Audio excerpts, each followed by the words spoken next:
I decided to become a Young Life leader when I've been married to someone who's on Young Life staff for almost 20 years. And so I have spent the last 20 years visiting Young Life camps, having my husband work at them, but I have never been a Young Life leader in my life. This is my first year.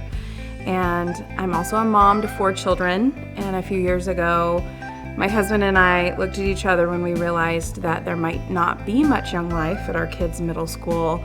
And we kind of stacked hands and said, you know, it's time. It's time for us to jump in. Our youngest child is going to be in kindergarten, and we really don't want for our kids and also our kids' friends to miss out on the ministry and the adventure and the relationships that happen when Young Life Ministry is present.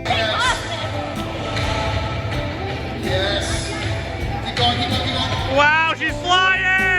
My favorite part about being a Young Life leader is when I least expect it and when I think that maybe we should cancel club. Like, for example, we had an Easter egg hunt club just a few weeks ago, the day after Easter. It was going to be outdoor at a park.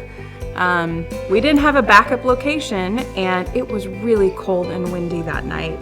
And I just thought maybe we should cancel. And at the end of the night, we had a hot cocoa backpack, and kids were getting hot cocoa, and I got to talk to some girls along the sidelines at the park. And I got home, and my husband and I looked at each other and said, that was the best night ever, because God really showed up even when I'm like scared out of my mind that we're gonna have 50 middle schoolers and not great weather. One thing I would say to people that are thinking about being a Young Life leader is that it's okay to start slow.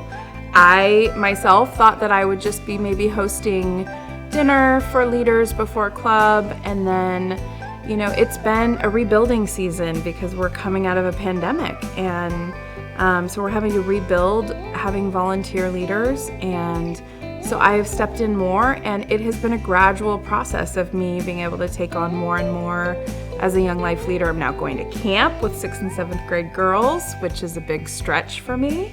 And so I would just encourage people, feel free to dip your toes in, start slow, and see how it goes. You might be surprised.